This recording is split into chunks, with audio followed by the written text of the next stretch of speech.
Hi everyone, मैं अमृता आप सबके लिए लेके आई हूँ एक simple and beautiful sea design. ये केक की डिज़ाइन ना मोस्ट प्रोबेबली हमारे बटर क्रीम के ऊपर बनती है, तो आज हम इसको फ्रेश क्रीम के ऊपर ट्राई करेंगे। और ये केक हमारा 1 kg में था और इसकी हाइट मुझे थोड़ी सी देनी थी, इसीलिए मैंने यहाँ पर 6 इंच का केक टिन यूज की है। हम इसको अच्छी तरह से पहले ऑयल से ग्रीस कर देंगे, फिर बटर पेपर प्लेस कर देंगे। तो चलिए अब हम केक के लिए बैटर बना लेते हैं। तो मेरा जो मेजरिंग कप है ना वो 240 ml का है, ठीक है। तो हमें 1 kg का केक बनानी है, इसलिए मैंने यहाँ पर 2 कप मिक्स ली है। हम इसको पहले अच्छी तरह से छान लेंगे। छानने से क्या होगा ना, हम जो बैटर बनाएंगे ना वो एकदम ही लम्स फ्री बनेगा। तो अब हम इसमें 1 टीस्पून ऑयल ऐड कर देंगे और पानी हमें हमेशा थोड़ी थोड़ी करके ही ऐड करनी है, जब तक कि हमारा बैटर एकदम रिबन कंसिस्टेंसी का नहीं बन जाता। और ये हमारा रसमलाई फ्लेवर का केक था, इसलिए मैंने यहाँ पर 3 to 4 ड्रॉप्स रसमलाई का एसेंस भी ऐड कर दी है। अब हम इसको अच्छी तरह से मिक्स कर लेंगे और सारे बैटर को टिन में ट्रांसफर कर देंगे। और लास्ट में हमें टिन को थोड़ी सी टैप टैप कर देनी है, ताकि उसके अंदर जो भी एयर बबल्स होगी वो रिमूव हो जाएगी। तो अब हम इसको 40 to 45 मिनट के लिए लो फ्लेम में बेक होने के लिए रख दिया है। जब तक हमारा केक बेक हो रहा है तब तक हम क्रीम को बीट कर लेते हैं। तो मैंने यहाँ पर ना डिलाइट की व्हिप्ड क्रीम यूज की है। आपके यहाँ जो भी व्हिप्ड क्रीम मिलते हैं ना, आप उसको यूज कर सकते हैं।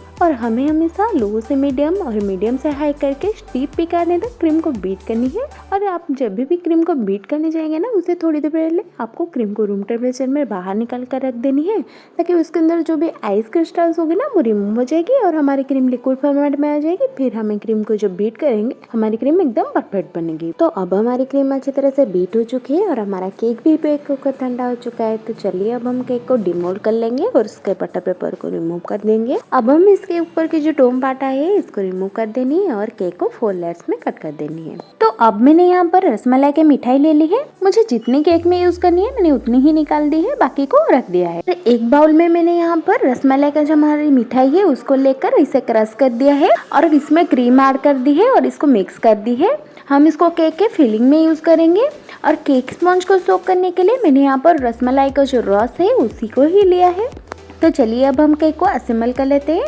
तो पहले हमें केक स्पंज की एक लेयर देनी है, उसको अच्छी तरह से सोकिंग करने के बाद हमने जो क्रीम की फिलिंग बनाई थी उसी को हमें ऐड करनी है और फिर हमें स्पंज की एक लेयर देनी है। इसी स्टेप आपको तब तक फॉलो करनी है जब तक कि आपकी स्पंज खत्म नहीं हो जाती। और लास्ट में आपको केक को क्रम कोट करके 10 to 15 मिनट के लिए फ्रीज में पूरी तरह से सेट होने के लिए रख देनी है। हम क्रम कोट इसलिए करते हैं ताकि हमारी केक स्पंज से जो छोटी छोटी से क्रम्स निकल के आती है ना, वो हमारी फाइनल फिनिशिंग में ना आए। अब केक की फाइनलाइजिंग को मुझे ब्लू शेड में रखनी है, इसलिए मैंने यहाँ पर क्रीम में 1 drop blue food jail colour add कर दी है और इसको अच्छी तरह से हमें मिक्स कर लेनी है। तो चलिए अब हम केक की फाइनलाइजिंग कर देते हैं। तो मुझे इसके आउटर सरफेस में कोई भी टेक्सचर इफेक्ट नहीं देनी है, इसको अच्छी तरह से हमें स्मूथली फिनिशिंग देनी है। तो मैंने यहाँ पर स्क्रैपर और पैलेट नाइफ के हेल्प से अच्छी तरह से स्मूथली फिनिशिंग दे दी है और एकदम क्लियर एजेस दे दी है। तो अब मुझे केक के लुक को ना थोड़ी सी स्काई का इफेक्ट देनी है, इसलिए मैंने यहाँ पर उसी क्रीम में थोड़ी सी और ब्लू कलर ऐड करके इसे रैंडमली ऐसे टैप टैप कर दी है स्पैचुला के हेल्प से और इसको एकदम से हमें स्क्रैप कर देनी है। और यहाँ देखिए हमने जो स्काई का इफेक्ट दिया है वो एकदम ही विजिबल हो रहा है। और इसी स्टेज में आपको फिर से केक को थोड़ी देर सेट होने के लिए फ्रीज में रख देनी है और फिर हमें आगे के स्टेप को फॉलो करनी है। इससे क्या होगा ना, हम जो ग्रास का इफेक्ट क्रिएट करने जाएंगे ना वो एकदम परफेक्ट बनेगी। तो मेरा यहाँ पर केक सेट हो चुका था। तो अब मैंने थोड़ी सी क्रीम ली है और यहाँ पर ग्रीन फूड कलर लेकर क्रीम में थोड़ी सी मिक्स कर दी है और अब इसी ब्रश के हेल्प से हमें नीचे से ऊपर की तरह इसे स्लाइड करते जानी है और एक ग्रास इफेक्ट क्रिएट करते जानी है। और ये एकदम सिंपल सा केक का डिजाइन है, आपको इसमें कोई भी झंझट लेने की जरूरत नहीं है। तो अब आगे की डेकोरेशन के लिए मुझे यहाँ पर 2 तरह की क्रीम चाहिए, एक पिंक कलर और येलो कलर की।